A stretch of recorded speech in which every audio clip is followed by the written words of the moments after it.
Hello everyone, welcome to channel Shri study channel. तो friends, आज के इस वीडियो में बात करने वाले हैं बहुत ही इंपॉर्टेंट टॉपिक के ऊपर। आज का हमारा टॉपिक है सौरमंडल, जिसे हम सोलर सिस्टम के नाम से भी जानते हैं।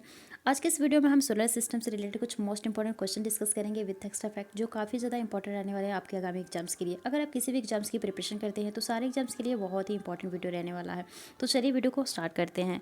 अगर आपको इस वीडियो का PDF चाहिए तो अपना टेलीग्राम चैनल ज्वाइन कर सकते हैं, लिंक जो है डिस्क्रिप्शन बॉक्स में मेंशन है। तो चलिए देख लेते हैं आज के सारे क्वेश्चन को। सारे क्वेश्चन हमने सिलेक्टेड एंड एग्जाम ओरिएंटेड लिए हुए हैं। तो आज का हमारा फर्स्ट क्वेश्चन है, वह ग्रह कौन सा है जिसका पृष्ठीय ताप जो है सर्वोच्च है। तो यहाँ पे हमारा 4 ऑप्शन मेंशन है। ऑप्शन ए हमारा बृहस्पति, ऑप्शन बी है पृथ्वी, ऑप्शन सी है प्लूटो, ऑप्शन डी हमारा शुक्र। तो यहाँ पे जो होगा ऑप्शन के अकॉर्डिंग राइट आंसर हमारा डी हो जाएगा। अगर ऑप्शन में बुध रहता, बुध ग्रह, तो हम बुध राइट करते, लेकिन यहाँ पे बुध ग्रह नहीं है तो हम शुक्र करेंगे, क्योंकि ग्रह का जो क्रम है, ग्रहों में जो होता है बुध का पृष्ठीय ताप सबसे अधिक है और इसके बाद जो आता है शुक्र का स्थान आता है। ये आपको ये क्रम याद रखना होगा। सबसे पहले कौन आता है? बुध ग्रह, देन शुक्र, देन पृथ्वी, उसके बाद जो है मंगल ग्रह आता है। ओके, तो यहाँ पे हमारा ऑप्शन के अकॉर्डिंग डी हो जाएगा राइट आंसर। नेक्स्ट क्वेश्चन है हमारा, सूर्य ताप का पृथ्वी पर आसमान वितरण मुख्यतः किसके कारण होता है? तो पृथ्वी की गोलाकार आकृति के कारण, या भूमि एवं जल का वितरण, हवाओं की दिशा के कारण, या दाब पार्टियों के कारण। तो यह जो होता है सूर्य ताप का पृथ्वी पर आसमान वितरण पृथ्वी की गोलाकार आकृति के कारण होता है। तो इस तरह से हम राइट आंसर जो करेंगे ऑप्शन ए करेंगे।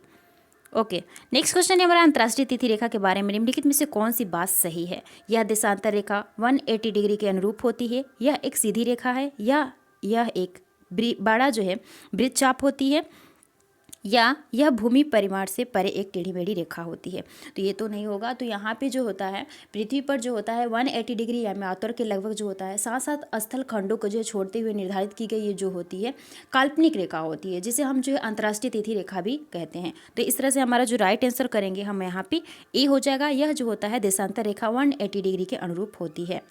नेक्स्ट क्वेश्चन है हमारा, भूपृष्ठ पर जो है जलवायु और मृदा के साथ जैव द्रव्य के मंडल को कहते हैं? स्थल मंडल कहते हैं, या जैव मंडल, या जल मंडल, या वायुमंडल। तो यहाँ पे जो होगा राइट आंसर हमारा ऑप्शन डी हो जाएगा, वायुमंडल। वायुमंडल क्या होता है? पृथ्वी के चारों ओर से घिरे हुए वायु की विस्तृत जो फैलाव होता है उसे हम क्या कहते हैं? वायुमंडल कहते हैं। और वायुमंडल में जो होता है अनेक गैसों का मिश्रण होता है, जैसे कि nitrogen, oxygen, argon, carbon dioxide and neon, helium, ozone एवं हाइड्रोजन आदि गैसों का जो है स्थान आता है। ओके, तो हमारा राइट आंसर क्या होगा? डी हो जाएगा। नेक्स्ट क्वेश्चन है हमारा, जब सूर्य से पृथ्वी की दूरी अधिकतम होती है तो इसे कहा जाता है? तो जब सूर्य से पृथ्वी की दूरी अधिकतम होती है तो इसे क्या कहा जाता है? तो ऑप्सॉर कहा जाता है। और ये जो स्थिति होती है 4 जुलाई को बनती है। 4 जुलाई को जो है क्या होती है? ये स्थिति बनती है। नेक्स्ट क्वेश्चन है, समुद्र में ज्वार भाटा कब उत्पन्न होता है? चंद्रमा पर पृथ्वी का आकर्षण, सूर्य का जो है पृथ्वी पर आकर्षण, या पृथ्वी पर सूर्य का आकर्षण, या पृथ्वी पर चंद्रमा और सूर्य का आकर्षण। तो यहाँ पे जो होगा राइट आंसर हमारा ऑप्शन सी हो जाएगा, पृथ्वी पर सूर्य का आकर्षण। ज्वार भाटा क्या होता है? ज्वार भाटा की उत्पत्ति कैसी होती है? तो ज्वार भाटा की जो उत्पत्ति होती है सूर्य एवं चंद्रमा के आकर्षण बल तथा पृथ्वी पर जो है उत्पन्न होने वाली अपकेंद्रीय बल के कारण होती है। पृथ्वी का जो भाग चंद्रमा के सम्मुख पड़ता है वहाँ जो होता है क्या होता है? प्रत्येक 24 घंटे में जो होता है 2 बार ज्वार आता है। तो किसे कहते हैं हम? ज्वार भाटा।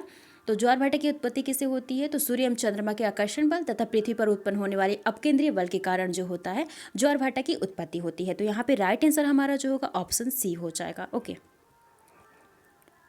नेक्स्ट क्वेश्चन है, निम्नलिखित में से कहाँ पर खगोलीय पदार्थ बहुतायत में होता है?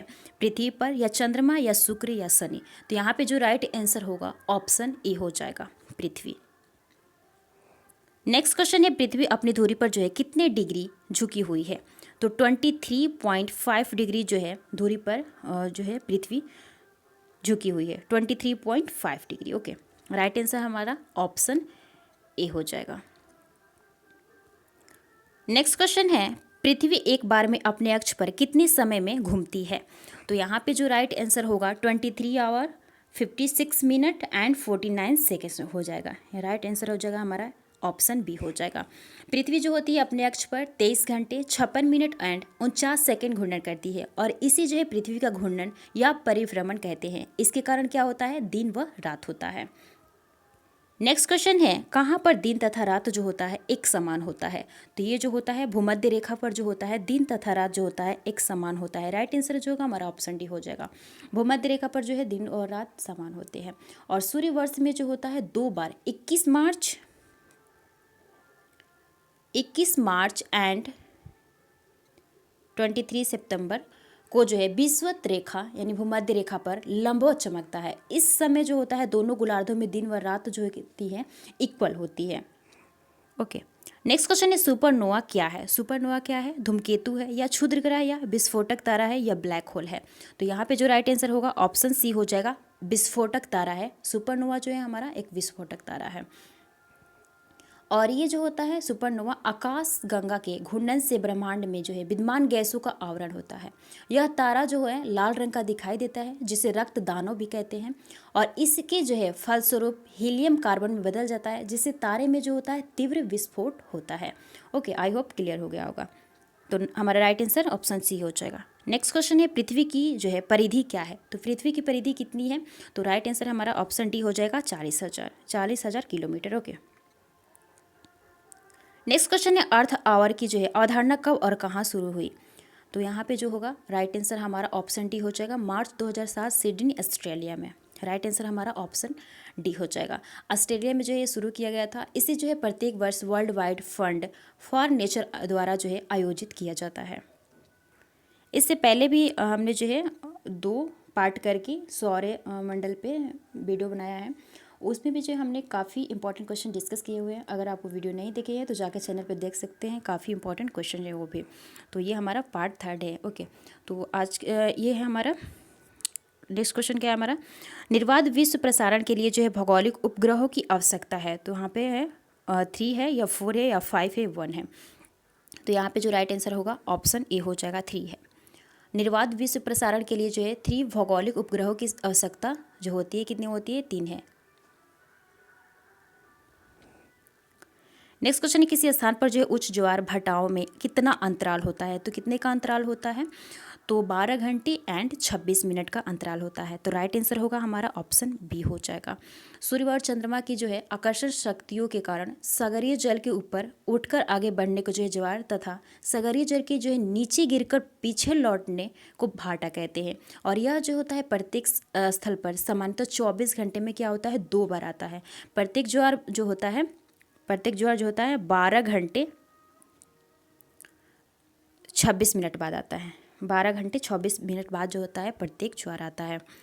नेक्स्ट क्वेश्चन है, निम्नलिखित में से जो है कौन से ग्रह पर जो है जल चक्र मौजूद है? बृहस्पति, पृथ्वी, मंगल व बुध। तो यहाँ पे जो राइट आंसर होगा हमारा ऑप्शन बी हो जाएगा, पृथ्वी। पृथ्वी पर जो है जल चक्र मौजूद है। पृथ्वी एकमात्र ऐसा ग्रह है जहां जीवन संभव है। जैसे कि हम सब जानते हैं अंतरिक्ष से जल की अधिकता के कारण यह नीला दिखाई देता है पृथ्वी हमारी, इसलिए पृथ्वी को हम जो है नीला ग्रह भी कहते हैं, नीला ग्रह के नाम से भी जानते हैं। नेक्स्ट क्वेश्चन है, क्षुद्र ग्रह सूर्य के चारों ओर किन के बीच चक्कर लगाते हैं? तो किन के बीच चक्कर लगाते हैं? मंगल और बृहस्पति के बीच चक्कर लगाते हैं। राइट आंसर होगा हमारा ऑप्शन बी हो जाएगा। क्षुद्र ग्रह जो है मंगल और बृहस्पति की कक्षाओं के जो है मध्य छोटे छोटे पिंड होते हैं जो सूर्य की परिक्रमा करते हैं। और फोरवेस्टा एकमात्र क्षुद्र ग्रह है जिसे जो है नंगी आंखों से देखा सकते हैं। हम ऐसे भी देख सकते हैं फोरवेस्टा एक क्षुद्र ग्रह को। नेक्स्ट क्वेश्चन है, सौरमंडल का सबसे अधिक गर्म ग्रह कौन सा है? शुक्र है या मंगल या बृहस्पति या शनि है? तो यहाँ पे जो राइट आंसर होगा ऑप्शन ए हो जाएगा, शुक्र ग्रह। शुक्र जो है सूर्य से निकटवर्ती दूसरा ग्रह है। सूर्य के वायुमंडल में कार्बन डाइऑक्साइड की मात्रा जो होती है 90 से 95% तक है। इस कारण यहाँ प्रेशर कुकर की जो है दशा उत्पन्न होती है। बुध के समान जो है इसका भी कोई उपग्रह नहीं है। मतलब जो है बुध का भी जो है क्या होता है, कोई उपग्रह नहीं होता है, तो इसका भी जो है कोई उपग्रह नहीं है। तो राइट आंसर हमारा ऑप्शन क्या होगा? ए हो जाएगा। नेक्स्ट क्वेश्चन है, विषुवत रेखा क्या है? तो विषुवत रेखा क्या है? तो उत्तर और दक्षिण ध्रुवों के बीच जो है पृथ्वी के चारों ओर खींची गई काल्पनिक रेखा जो होती है विषुवत रेखा होती है। तो राइट आंसर जो होगा हमारा ऑप्शन क्या हो जाएगा? बी हो जाएगा। और यह जो है पृथ्वी को 2 बराबर गोलार्धों में बांटती है। नेक्स्ट क्वेश्चन है, किस ग्रह को जो सांध्य तारा के नाम से जाना जाता है? मंगल को, बुध को या शुक्र को या बृहस्पति को? तो किस ग्रह को सांध्य तारा के नाम से जाना जाता है? तो शुक्र ग्रह को जो है सांध्य तारा के नाम से जाना जाता है। ओके, शुक्र ग्रह होगा। और यह जो है पृथ्वी के सर्वाधिक नज़दीक है ग्रह शुक्र ग्रह, तथा पृथ्वी चंद्रमा एंड सूर्य के बाद जो है सबसे चमकीला ग्रह है। सबसे चमकीला ग्रह कौन सा है? बाद में है सूर्य और चंद्रमा के बाद शुक्र ग्रह हमारा। और ये जो है सबसे क्या कहते हैं इसको, सांझ का तारा एंड भोर का तारा एंड पृथ्वी की बहन भी इसे हम कहते हैं। क्योंकि ये जो होता है भोर का तारा कहते हैं इसलिए क्योंकि शाम में जो है पश्चिम दिशा में तथा सुबह में जो है पूर्व दिशा में ये दिखाई पड़ता है। नेक्स्ट क्वेश्चन, इन मिल्की वे से वह ग्रह कौन सा है जो रात के आकाश में लाल दिखाई देता है? तो यहाँ पे जो होगा राइट आंसर ऑप्शन सी हो जाएगा, मंगल ग्रह। मंगल की जो है सतह जो होती है क्या होती है, लाल होती है, इसी कारण जो है इसे लाल ग्रह कहते हैं। और इसकी घूर्णन गति जो होती है पृथ्वी की घूर्णन गति के समान है। फोबोस तथा डिमोस जो होते हैं मंगल के 2 उपग्रह है। कौन से हैं? फोबोस और डिमोस मंगल के 2 उपग्रह है। तो फ्रेंड्स आज तक हम क्वेश्चन इतना तक ही लिए थे, अभी इसमें और क्वेश्चन हैं तो ठीक है वो करेंगे, नेक्स्ट वीडियो बनाएंगे इस पर हम। तो ठीक है आज तक हम इतना ही रखते हैं, मिलते हैं नेक्स्ट वीडियो में, तब तक के लिए bye bye and take care. Thanks for watching. अगर सेशन पसंद आया हो तो वीडियो को लाइक शेयर एंड चैनल पे नए हैं तो चैनल को जरूर से सब्सक्राइब कर ले एंड इसे फ्रेंड्स के साथ भी शेयर करें। Okay till then bye bye, thanks for watching.